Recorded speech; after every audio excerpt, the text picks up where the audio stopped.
They're a boutique marketing strategy firm. A family knife. We work with business owners and leaders to craft strategies that bring more profit into the business and create more freedom for everyone. So Mike is going to be going through the audit, as well as Matt Whalen. So I'm going to pass it over to Mike. Again, if anyone has any questions, just throw them in the chat. We're going to stay on mute, but I'll be keeping my eye out for anything. All right, on to you, Michael. Awesome. Thank you, Kenzie. So yeah, Joel, thank you again for allowing us to audit your site. The 10-minute audits, they're not meant to be a comprehensive SEO audit. We're just looking for 3 simple opportunities, very actionable, that so you can walk away with something and at least get some fodder for discussions in the future about SEO and how it can help your site. All right, so I'm just gonna let in a few. I'm gonna pass the. I'll just let in the last person here. Good, awesome. So the first opportunity you see for you, Joel, is setting up Google Search Console. And we preach this a lot. Most people will set up analytics to their site. It's great. It gives you an insight on what kind of traffic's coming to your site. But Search Console is awesome because it allows you to know actually what you're ranking for. Now, it is a free product. There are some limitations to it. You can't get all of the details, but it gives you more of an insight than you could have got years ago with the old webmaster tools. So, and although we do consider other websites, we always dig into somebody's analytics beforehand to see exactly how much organic traffic is being driven by Google. Your website, 95% of it is coming from Google. So yes, consider Bing, yes, consider Yahoo, DuckDuckGo, but anything specifically crafted to that is not going to necessarily give you that big bump that Google would. And most of these other search engines will follow suit to what Google's doing. There are, of course, some exceptions. So we can view details with Search Console on which keywords are driving your traffic. We find it really useful for digging into striking distance keywords as well. So anything that's sitting in like that 5th to 15th position, so not a high converter, but all the signals are there. And it's really straightforward to do this, although Joel and I went back and forth because I was going to try to set it up with them beforehand. Not so straightforward to do it with Squarespace, just out of the box. But of course, Squarespace has some awesome documentation. I'm going to share this site here. And this will be included in our post. If anybody else is using Squarespace and they want to know how to set up, just bear with me for a second here. So we got this guy. All right. So yeah, you'll see over here, Squarespace has got some awesome documentation on specifically how to set up Google Search Console. It looks to be really straightforward. You just have to have access to Squarespace, which I'm assuming you guys have access to your site. As well, once you're completed with this, we always as well recommend configuring analytics. So your Search Console data is in there as well. I prefer to look at that Search Console data separately, but I'm an SEO, that's kind of my bread and butter. A lot of people would like to compile that kind of information together. And when a little bonus thing, once you do get this set up, include your XML sitemap. That's it. Like if you're going to do one thing in Search Console, it's ping in your XML sitemap. It's really straightforward. For the family knife, most websites, if you type in sitemap.xml, you'll get a sitemap, and there is a sitemap there. So put that in there. And if you have any issues with that, it'll let you know. But if this is automatically generated, then Google will know the minute you guys publish any content that you have new content on there. So there won't be any. They won't be trying to publish old content, etc. And all right, so the second opportunity we saw here, we'll go back to your search results, is in the family knife here, your 2 strategic offerings, the workshop and the strategic conversations. These are pages that open up properly and have lots of great details in your service offerings. But on the main homepage right now, these are broken links. So it looks like there was an old, yeah. So it looks like there was an old URL you guys were using and you might have updated it. And you updated it in the navigation. That's exactly what happened. Yeah. Happens all the time. If you're ever, and I know you don't have a huge site, a tool we like to use is Screaming Frog, the free version. It will crawl, I think, up to 100 pages. I might probably misquoting that, but you can easily run a crawl of Screaming Frog with the free version after any change to your site, just to make sure there's no broken links. And it'll just give you a list of all the 404s or any 500 errors, and it'll also show you the referring link, so you can go back and figure out where it is. Luckily, these are the only two. Now you're going to make me I have to wait for the next hour now to fix the broken links on my homepage. Well, yeah, well, people are going to your site because they're like, oh, the family knife was great. This presentation was awesome. I can't wait to learn more about their strategic Yeah. conversations or the workshop. But yeah, sorry about that. No. Big opportunity for sure. Oh, totally. And really straightforward, literally. So broken links on your site can hurt in 3 ways. They provide a poor user experience. The easier it is for potential clients to dig deeper into your content, the better. It's a dead end for search engine bots. So even though, a search engine bot will go through your whole site and look for links, try to follow them, and they're just trying to discover all your content. So with limited pages, this also increases the ratio of broken pages. It's pretty poor right now. And you're also losing a great opportunity to link to your main service offerings outside of the navigation. Google will put a little bit more weight to links outside of navigation, particularly in content, but they don't have to be in content.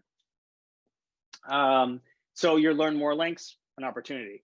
And on the subject of learn more links, there's an old, I remember hearing this when I first started out in SEO, it was about 11 years ago, that Adobe used to rank for, I think it was read more, because all their anchor text said read more. And this is a way to transfer a little bit of authority and relevancy to your main service offerings. So like as a bonus, we would suggest updating this. The one like I created some copy. I'm not a copywriter by any stretch. I do write a few things here and there, but just to give you kind of a little initial direction is include the word strategy workshop. So for an example, you could have like learn more about our strategy workshop or marketing strategy workshop, because strategy workshops could be anything, but a marketing strategy workshop is specifically what that service offering is, and you're adding a little element to this page. The other opportunity we saw in here is the profitable marketing workshop, which is actually your branded name for your workshop, is a good opportunity to link through to the actual page. If I was to go through the workshop, excuse me, you'll see right down here, there's a heading. And in this heading, it's got a defined ID. So if you were to inspect this in Chrome, you'll see in the heading, there's a little ID. You can't see this right now, but it's a little bit of gibbery goop. I'm pretty sure in Squarespace, you could define this ID as something more specific, a little bit more user-friendly, and just link directly to this element within the copy. So the link we came up with here is this guy right here. So that links right to it. You can do that within the copy. So you're able to increase the user experience slightly, as well as just transfer additional authority further down into the page. And the third opportunity we found for you was just more compelling title and description for your 2 main service offerings. We use the workshop again as an opportunity. So if we do site search,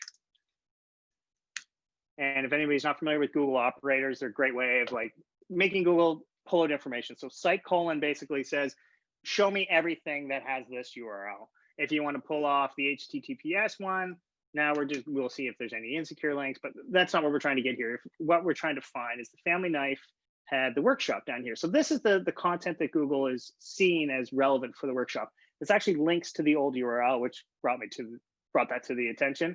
So that's another thing we should mention about the broken links. Not only should you update those links, the old links should be set up with a redirect. And Squarespace, again, has great documentation on how to do redirects within their product. And anytime you change a URL, you should set up a redirect just to deal with any old links, any backlinks that are coming in your way. You're going to lose a little bit of that authority because they're just going to hit a 404 page.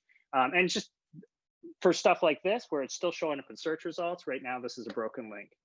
But to get back to that title and description opportunity that we're seeing, you'll see it says the workshop, the family knife. It doesn't say what kind of workshop it is. We know it's a strategic marketing workshop. So something along the lines of that. So for what we like to use SERPsim, one we bring up a lot, free tool online. You can plug your URL in. So let's go to the workshop without that. And it'll tell you what you have defined right now as the title and description, and then you can use this as a starting point. One thing I like to do for the title, I think it's really straightforward.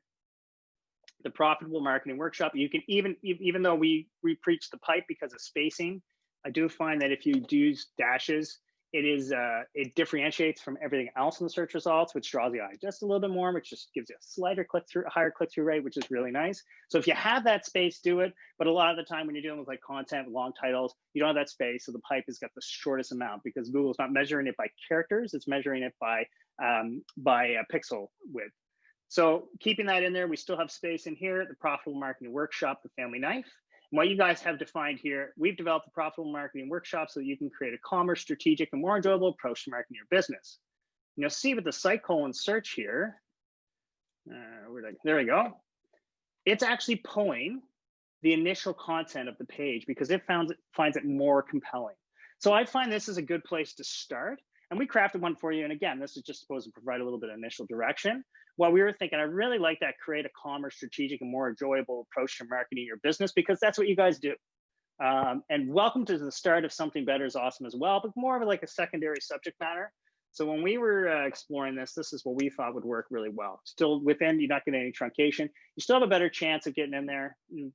It's closer to what Google's already pulling out as the information they want. So create a calmer, strategic, more enjoyable approach to marketing your business.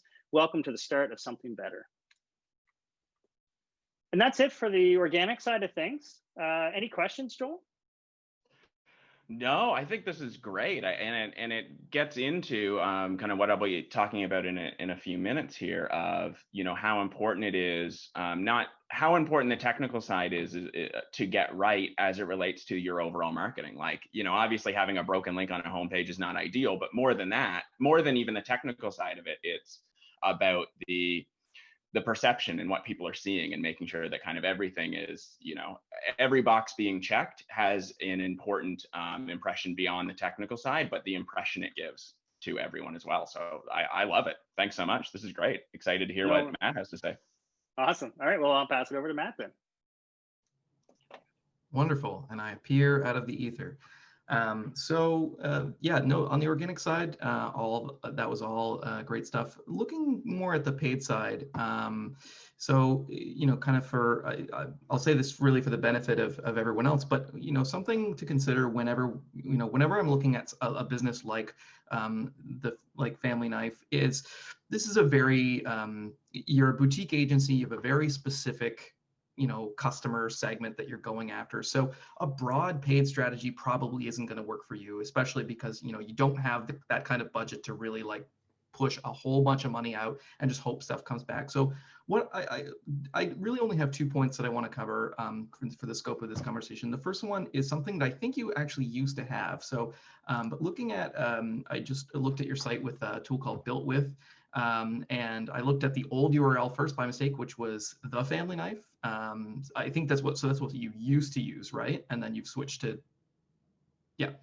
So looking at that, I see you used to have the LinkedIn Insights pixel or LinkedIn Insights tag on the site. So I would recommend reinstalling that on the website. So that's something I actually talked about last month with the audit that we did last month. I think the LinkedIn Insights tag is one of the most useful free analytics tools out there, especially for businesses like yours, where you're going after a very specific subset of customers. And so, for anybody who doesn't know, Joel definitely already knows, but the LinkedIn Insights tag is just a little piece of code that you put on your website that can basically tell you a lot of information about the visitors that you get to your website. So, it goes from very broad stuff like, what industry the visitor is from, but it gets right down to things like what is their company size, what is their job title, what is their job seniority. Things like that can all be really, really, really useful for all types of businesses, regardless. Now, you don't get individual data, of course, so it's you have to kind of take it with somewhat of a grain of salt. But if you're, you often will write content on LinkedIn, and that links back to the website sometimes. And so whenever that happens, you want to know if you're kind of hitting the target that you want to be hitting. So, and if you're talking to, or you're doing some account-based marketing and you're talking to a set of specific companies, you want to know if they're coming to your website. And the LinkedIn Insights tag is a really easy way to do that. I mentioned kind of in my notes that I'm going to forward later, there's obviously other tools that I'm sure you're familiar with that cost a lot more, but that give you a lot more kind of granular data. And that's probably maybe the level up thing to look to in the future, like, HubSpot Sales or like Lead Feeder, or if you've got real deep pockets, Clearbit. But like all that kind of data is super, super useful for this type of stuff that that Joel and Leah are doing with the family knife. So that's the first point. The second point is really more on the paid side of things, which is, you know, I was talking to Michael before, you know, as we were kind of prepping for this, and he mentioned that, you know, your newsletter, the strategy you want, which you've just kind of launched, this is kind of a new project for you, and you're going to see where this is going. And, you know, this strikes me as something that this is a great like top of funnel or even like mid funnel kind of, you know, introduction to the business. So beyond whatever efforts you're doing from an, you know, an outbound or account-based marketing approach, this is a great way to like get people into the ecosystem, have them realize the value that you can provide through these great free newsletter. And I would say anybody who's listening, definitely sign up for Joel's newsletter. It's great. I've been subscribed since like the second or third email, and it's been really great. But you can use this as a little bit of a lead gen tool too. And so it's worth putting maybe a little bit of money behind it. How much is really up to you, and it really depends on things like how you can convert to customers from this. But I basically would say consider pushing some of the content that you post on your LinkedIn company page that kind of links to the subscribe page. Consider putting some dollars behind that using what you already know. So, you know, you already know what job titles, what maybe there are specific businesses that you're going after, and if you've got a list that's big enough, it has to be 1,000 people. But you know, if you've got a certain list of people that you're like, okay, these are specific people I want to talk to, or specific job functions or whatever, you can build that audience, and then you can target it geographically, of course, for who you like to work with. If it's, you know, regional clients, that's great. If you want to kind of branch more into like the United States or the rest of Canada, you can do that too. You can obviously set your own budget, but I think, you know, if just running a simple campaign, and I have I'm going to quickly share my screen, and just looking at your your LinkedIn profile. Now you would do this with the company profile, but it would look basically the same. A post like this would be perfect as an ad.